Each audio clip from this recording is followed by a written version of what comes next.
Assalamualaikum warahmatullahi wabarakatuh. Alhamdulillah, wassalatu wassalamu ala rasulillah Sayyidina Muhammad bin Abdillah wa ala alihi wa sahbihi wa man wala. Wa la hawla wa la quwwata illa billahi al-aliyyil azim. Amma ba'd. Hadratul mukarramin, ma'asyiral ulama al-fudala, ma'asyiral asatidah al-kurama, ma'asyiral hadirin yang dirahmati Allah Subhanahu wa taala. Wabil khusus yang kita muliakan, yang kita ta'zimi guru kita bersama Amuna Ki Hadirul Tibaswari. Matta'anallahu bituli hayati syarifah. Amin ya rabbal alamin. Yang pertama-tama, marilah kita panjatkan puja dan puji syukur kehadirat Allah Subhanahu wa taala yang telah melimpahkan kepada kita kenikmatan yang begitu besar sehingga kita bisa berhadir, berkumpul di tempat yang penuh dengan keberkahan ini. Kita hanya bisa mengucapkan alhamdulillah, alhamdulillah. Tetapi ketahuilah, kata Rasulullah SAW, ada dua nikmat yang sering dilupakan oleh manusia. Yang pertama ialah nikmat sehat. Yang kedua ialah nikmat waktu. Bagaimana cara kita mensyukuri nikmat tersebut? Adapun nikmat sehat, ketika kita ingin mensyukurinya, kita gunakan nikmat sehat tersebut untuk selalu taat beribadah kepada Allah Subhanahu wa taala. Dan bagaimana cara kita agar selalu menggunakan nikmat waktu, bersyukur atas nikmat waktu, maka kita gunakan sebaik-baiknya nikmat waktu tersebut untuk melaksanakan kewajiban-kewajiban dari Allah Subhanahu wa taala. Hadirin dirahmati Allah. Yang kedua kalinya, marilah kita bersolawat dan salam kepada junjungan kita, suri tauladan kita, pemimpin dunia dan akhirat, ialah baginda Nabi besar Muhammad sallallahu alaihi wasallam. Sallu ala Nabi Muhammad. Mudah-mudahan dengan berkat kita bersolawat kepada baginda Nabi Muhammad sallallahu alaihi wasallam, mudah-mudahan kita bisa dikumpulkan bersama beliau di surganya nanti. Amin amin ya rabbal. Hadirin hadirat yang dirahmati Allah Subhanahu wa taala. Di zaman sekarang begitu banyak orang-orang di luar sana ketika mendapatkan suatu masalah, padahal masalah itu sangat sepele, mereka saling bermusuh-musuhan.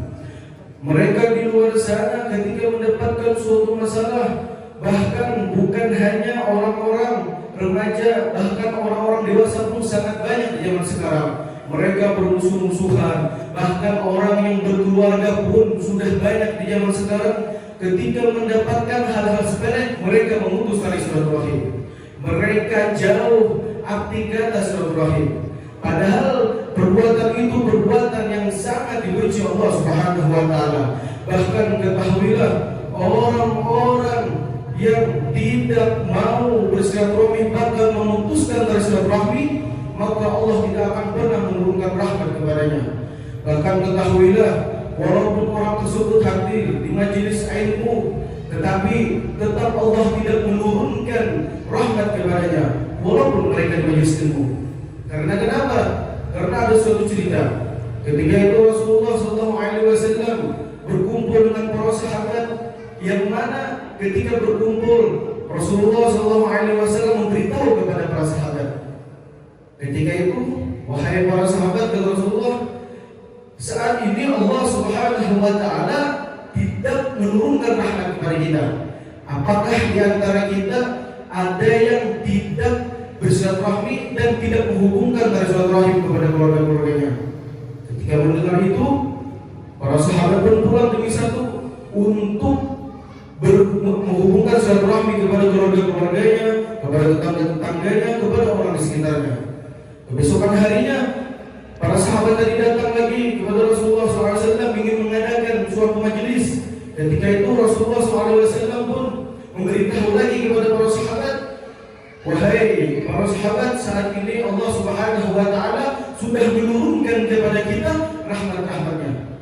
Ketahuilah hadirin dirahmati Allah, kesimpulan bahwasanya ketika kita memutus tali silaturahim, maka putuslah hubungan kita kepada Allah Subhanahu wa taala. Bahkan rahmat pun Allah tidak menurunkan kepada kita. Hadirin rahmati Allah Subhanahu wa taala. Bahkan walaupun sholat tarawih kita beribu-ribu rakaat, walaupun kita beribadah siang malam, tetapi ancaman Allah Subhanahu wa taala di dalam hadis Nabi Muhammad sallallahu alaihi wasallam, la yadkhulul jannah qati'ur rahim. Tidak akan masuk surga orang yang memutuskan tali silaturahim. Bayangkan ketika kita sudah memutus tali silaturahim, maka kita tidak akan dimasukkan oleh Allah Subhanahu wa taala ke dalam surganya. Bahkan kita akan dimasukkan Allah Subhanahu wa taala ke dalam api neraka. Hadirin dirahmati Allah Subhanahu wa taala. Tetapi ketika kita setiap harinya suka bersilaturahmi, suka menghubungkan tali silaturahim kepada tetangga-tetangga kita, kepada keluarga-keluarga kita, kepada orang-orang terdekat kita, maka ketahuilah kata Rasulullah SAW, man ahabba an yubsata lahu fi rizqihi wa an yunsa'a lahu fi atharihi falyasir rahimah. Barang siapa kata Rasulullah yang ingin diluaskan rezekinya, yang ingin dipanjangkan umurnya, maka hendaklah ia mempererat tali silaturahim. Allah Subhanahu wa taala bukan hanya meluaskan rezeki seseorang semata-mata meluaskan, tetapi Allah Subhanahu wa taala meluaskan rezeki seseorang, rezeki yang halal, mendapatkan rezeki yang halal. Adapun Allah Subhanahu wa taala bukan semata-mata memberikan kepada kita panjang umur, tetapi Allah memberikan panjang umur untuk kuat selalu beribadah kepada Allah, untuk taat beribadah kepada Allah. Hadirin yang dirahmati Allah. Maka dari itu, ayolah ketika kita ingin ke rumah keluarga-keluarga kita, kepada tetangga-tetangga kita atau ke majelis-majelis, kita selipkan niat untuk bersilaturahmi. Karena dengan bersilaturahmi kita akan diluaskan rezeki dan selalu dipanjangkan umur oleh Allah Subhanahu wa taala. Mungkin ini saja yang dapat saya sampaikan. Kalau hilang mohon maaf sebesar-besarnya. Azza wa jalla, Assalamualaikum warahmatullahi wabarakatuh.